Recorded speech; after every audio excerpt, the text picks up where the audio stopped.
On the topic though of going back to the whole idea of um, media, not succumbing to partisan media and whatnot, and the youth saying that they're so independent and not paying attention to major news outlets or whatever, trying to be independent.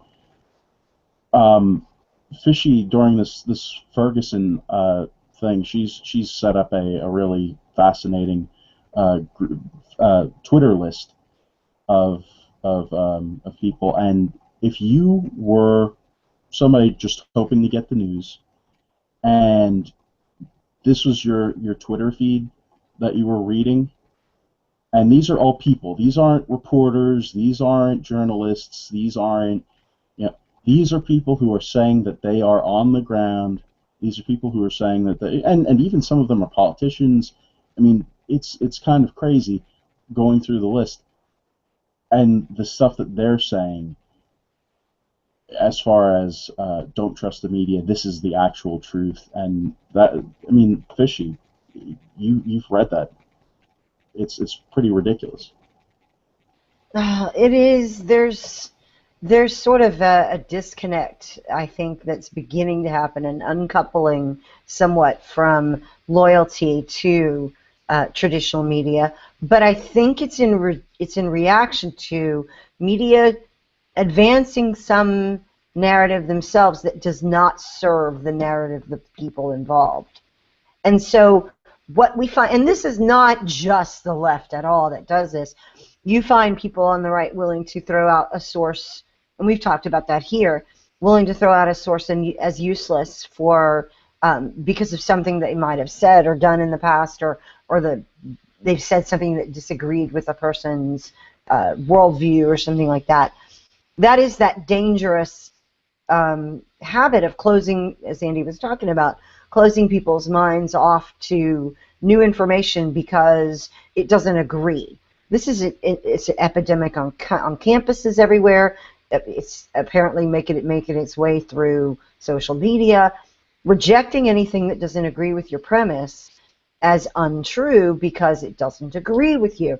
And if truth is now becoming devolved to where it means things that I agree with, we're in a lot of trouble.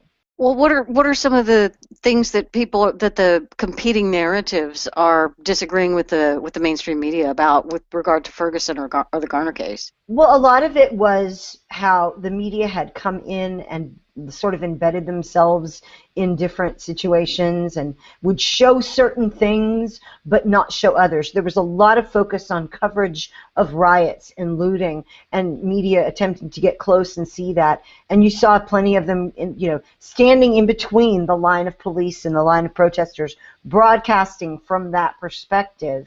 And what they would not do is go and cover the prayer meetings and the vigils and the peaceful protests.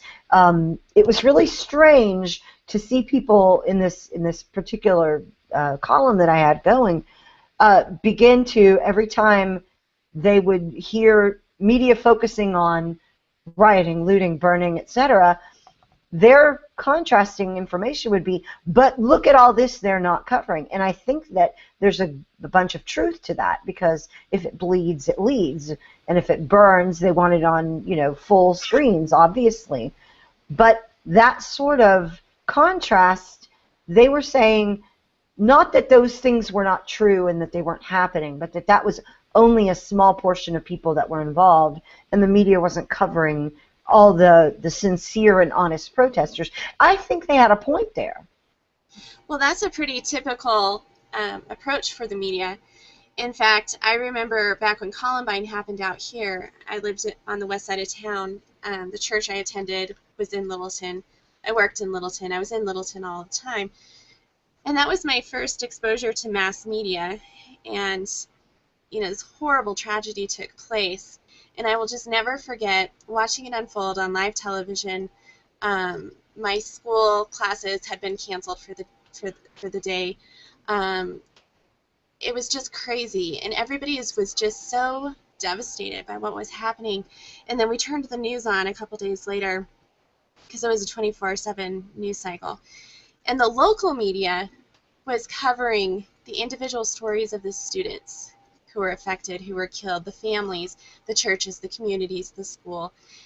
The national media was only focusing on all of the gun rights and the gun control and how we had to get rid of guns and the protests and the ugliness and the hate.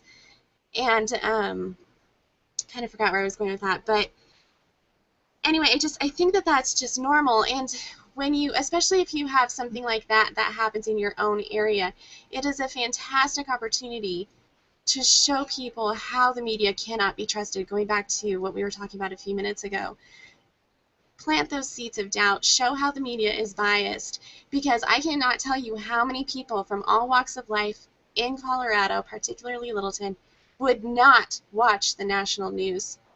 They would only watch the local news because they were so offended. And, you know, watching Katie Couric get on the news and I mean, her eyes were just lit up with excitement about how she was covering the worst school tragedy in American history. It's sick. And that's exactly what they're doing in Ferguson. The newest thing that's got, I think, me and Felicia and Corey, we don't even have to talk to each other, but we know we are all in agreement on this outrage that will not stand. They are now recommending that people not be allowed to eat raw cookie dough because it's dangerous.